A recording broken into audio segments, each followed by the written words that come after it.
Welcome to another edition of the Big News Roundup. I'm Bill Thomas, and here's what's happening right now.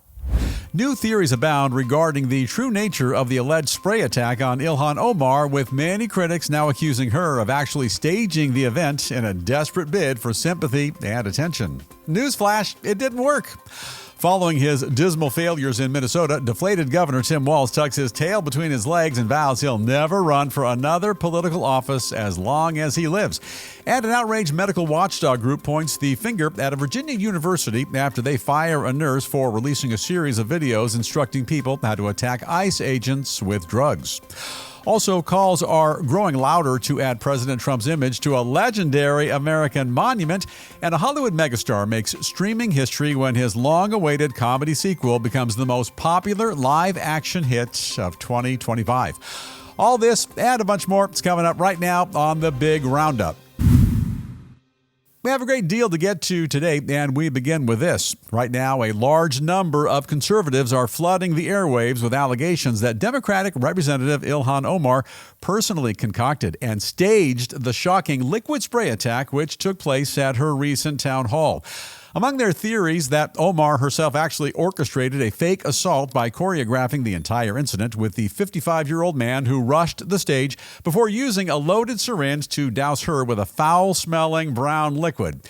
In case you missed it, the Congresswoman was in the middle of a public event in her Minneapolis district and in the process of trashing Homeland Security Secretary Kristi Noem when the suspect approached her from the crowd after spraying her with the unknown junk, which has since turned out to be nothing more than relatively harmless watered-down apple cider vinegar.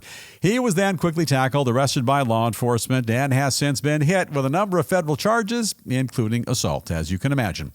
Among other things, Omar's critics now claim the entire fiasco was nothing more than a Somali false flag scam, that at the very least it's highly suspicious, and that it's entirely likely she made the whole thing up in order to play the victim and draw sympathy to her anti-ICE crusade. Furthermore, some people now argue that evidence of the hoax is crystal clear and hiding in plain sight. They say that just prior to the spraying, Omar clearly gives her knowing approval to the suspect by looking directly into his eyes and then gently nodding her head right before he goes on to spray the liquid all over her. So you know President Trump himself is leading the charge and accusing Omar of wrongdoing, saying that in any case, she's undoubtedly a fraud and that knowing her as well as he does, she most likely arranged to have herself sprayed in the first place. In the meantime, rather than rejoicing, a number of Omar's fiercest congressional enemies are actually rallying behind her. Well, sort of. They say now they simply want her to be denaturalized and deported, but that they really don't want her to be attacked or hurt in any way. And look, that's just kind of a fancy way of saying, we wish you well out of our lives. Run along now. And for her part, Representative Omar pinning the blame for the incident entirely on the shoulders of President Trump. She says that every time he uses hateful rhetoric against both her and the Somali community, the death threats which are made against her skyrocket. She also claims she won't ever back down, that fear and intimidation will never work against her, and that no matter what, she's ultimately a survivor. You know, back in the 1980s, there was a rock band called Survivor. Pranav has a picture of that band, and guess what? They didn't survive. Just saying. Final thoughts, and this is the News Roundup Lowdown. Here's how it all pans out, the way I see it anyway. Now, look, we've heard from literally hundreds and hundreds of folks who've left comments for us right here, absolutely insisting that this was all staged, a pretend attack. Nothing more than a big publicity stunt carried out against the one we affectionately refer to as the Minneapolis-based fraudulator-in-chief. That title, by the way, is born of the fact that she represents Minnesota's 5th District, where hundreds of millions of dollars worth of fraud has been uncovered, but it would be inappropriate to bring that up right now. Something else we absolutely refuse to talk about today is her sudden good fortune, where she recently went from being close to broke to having $25, maybe $30 million or more in the bank. That's all off limits right now. And we're simply going to stay on the trail. No money talk from me. Not today. Now I got lost. Where was I?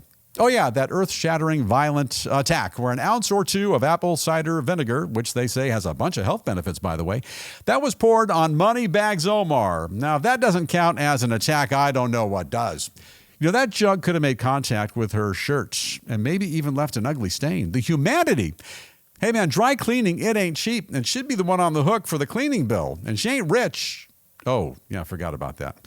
Looking ahead, in case you hear down the road that Omar puts up bail for this terrible attacker and then refuses to press charges only because she's a compassionate person, not because this whole event was a hoax. Finally, if you truly think this apple cider vinegar assault was staged, then clearly you're not a fan of that America-loving, flag-saluting, moneyed-up, fine human being we all know, love, and deeply respect. Her name is Congress gal Ilhan Omar. Our pivot just a bit now and turn our attention to breaking developments concerning Minnesota Governor Tim Walz, who's apparently just realized what many of us concluded a long time ago. According to reports, the Democratic leader now says that once his current term ends at the end of the year, he's going to give up politics entirely and never run for an elected office ever again. Good job. In his exact and exasperated words, never again. Walz says that moving forward, no longer has any further political ambitions whatsoever, and that from here on in, just going to be keeping his nose to the grindstone, concentrate on the work at hand, and get the job done. Goes on to say there are plenty of other ways in which he can serve the people, that sooner or later he'll figure out what they are, and that in the meantime, old white guys like him who are former governors always somehow manage to land on their feet. Now, to refresh your memory, earlier this month, Walz ended his re-election campaign for a third term as governor, due in large part to public outcry over his administration's utter failure concerning Minnesota's widespread and massive welfare fraud scandal.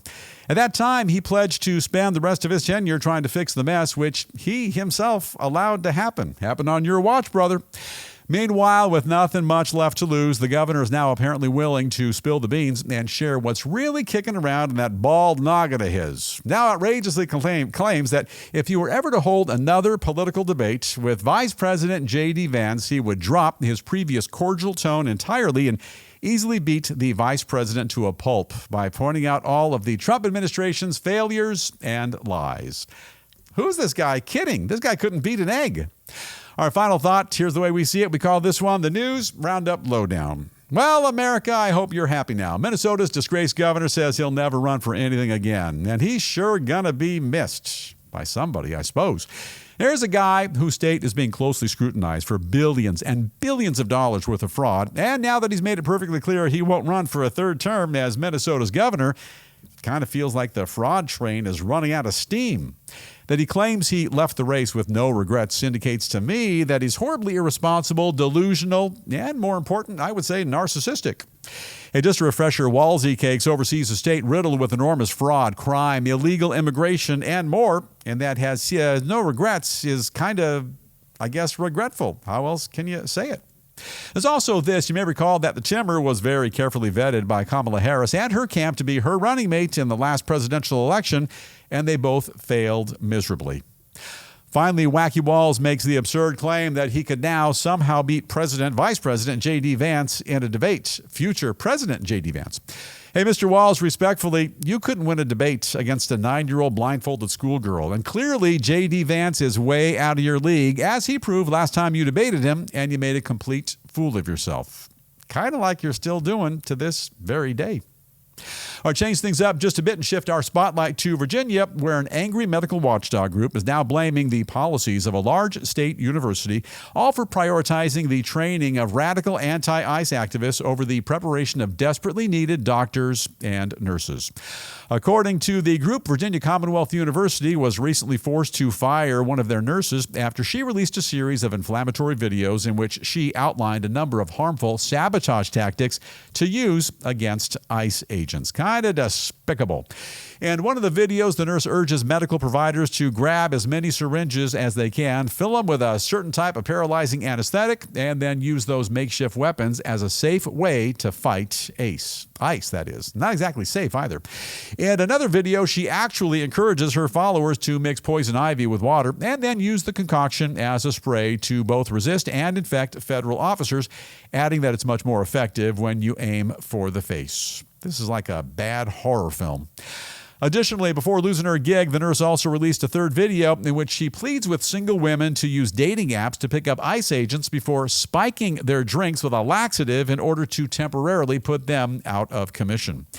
So, earlier this week, the university finally came to their senses and opened up an investigation into the nurse after her highly inappropriate messages were called to their attention. Hours later, they terminated her contract. Meanwhile, the medical watchdog group is blaming the university.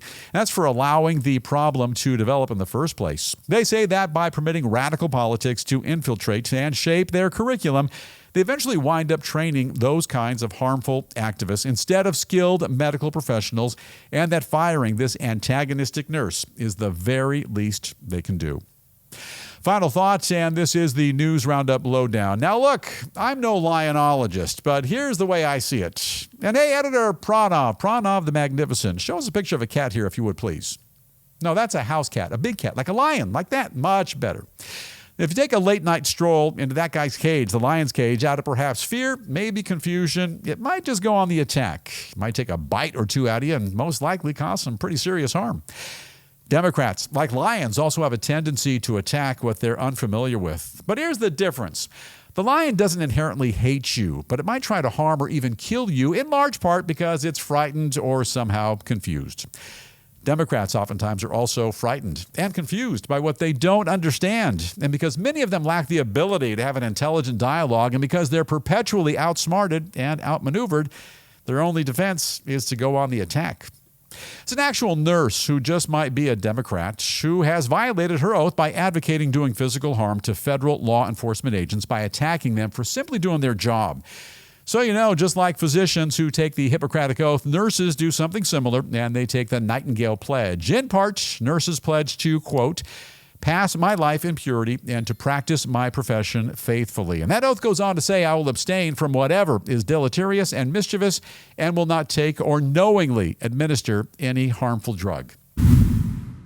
Hey, disgraced nurse Melinda Cook, you're a failure, an embarrassment to your profession, a danger to federal law enforcement agents and their mission. And you've just won the prestigious News Roundup Nurse Ratchet Award. Editor Pranav the Magnificent. A little sample of Nurse Ratchet, or as we call her, Wretched Ratchet. Mr. McMurphy doesn't want to take his medication orally. I'm sure we can arrange that he can have it some other way. No! No, no!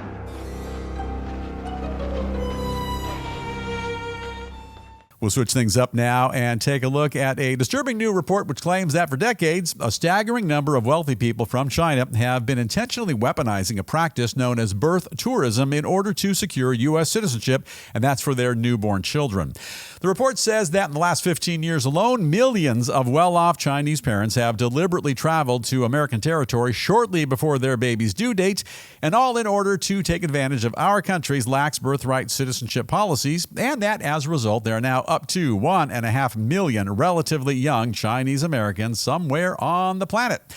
Additionally, the report warns that these youngsters are usually the offspring of adults who have done extremely well in the Chinese communist system, and therefore they're now likely in the process of being heavily indoctrinated to frown on America by the Chinese Communist Party. In the meantime, as U.S. citizens, these children will eventually become fully eligible to vote in our country's elections, and if they so choose, they can move to our homeland anytime they wish.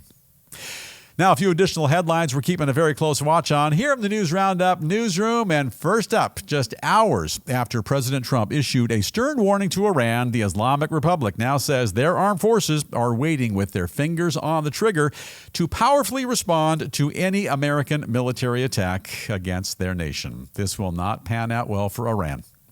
Much closer to home, a growing number of Republican-leaning U.S. states are now taking significant steps to eliminate all property taxes on homeowners, claiming it's absurd to make people pay the government for houses they already own. I've been saying that for years.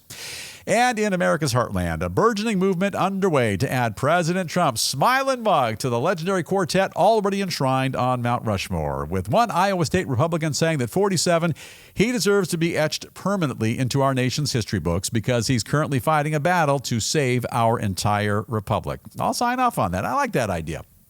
All right, now a quick gander at a bit of showbiz news, and we'll kick things off today in Hollywood, where one happy-go-lucky movie star is jumping for joy after hearing that his latest comedy is now the most streamed live-action movie of 2025. Wisecracker Adam Sandler's long-awaited return to his goofy role as golfer Happy Gilmore, scoring a hole-in-one with his legion of fans, bagging more streaming minutes than any other live-action picture last year. I think I like the first Happy Gilmore from, 1996, just a little bit better. And if I recall correctly, game show host Bob Barker beat the tar out of Adam Sandler. And we'll check in with Editor Pranov one more time. Editor Pranov the Magnificent, any footage of that big brawl? I think you've had enough. Despite being in his 70s at the time, as you just saw, Bob Barker wins the battle, leaving Happy Gilmore beaten down. By the way, if you thought Happy Gilmore 2 was better than the first one, leave us a comment and tell us why. Also in the world of music, a well-known #1 smash hit from way back in 1971. Yeah, apparently still raking in boatloads of dough after all these years. According to reports, singer-songwriter Don McLean is banking nearly $500,000 in royalties each and every year. The gift that keeps on giving, a hit song. It's all from his classic ditty, American Pie. And as a result, that one-hit wonder is now worth in the neighborhood of 50 million clams. Yeah, some people call him a one-hit wonder, but he had some other hits as well, like Vincent and a few others too. Oh, Castles in the Air. That was a great song as well. The American Pie guy, Don McLean, was once asked what American Pie truly means to him. And his answer was very telling. He said, American Pie means I'll never have to work again. Good point. Here's the deal. Don McLean is a smart guy, and he got rich because he held on to the publishing rights to his songs. A great singer-songwriter and a pretty bright business guy as well. Absolutely. And with that, time for us to call it a wrap on the Big News Roundups. Have an awesome day today. The weekend is almost here. Stay safe, and if you haven't done so already, don't forget, it's right there, the old subscribe button. With that, we're going to dim the lights. We're going to very gently fade to black, and we'll see you right back here next time for another episode of the Big News Roundup.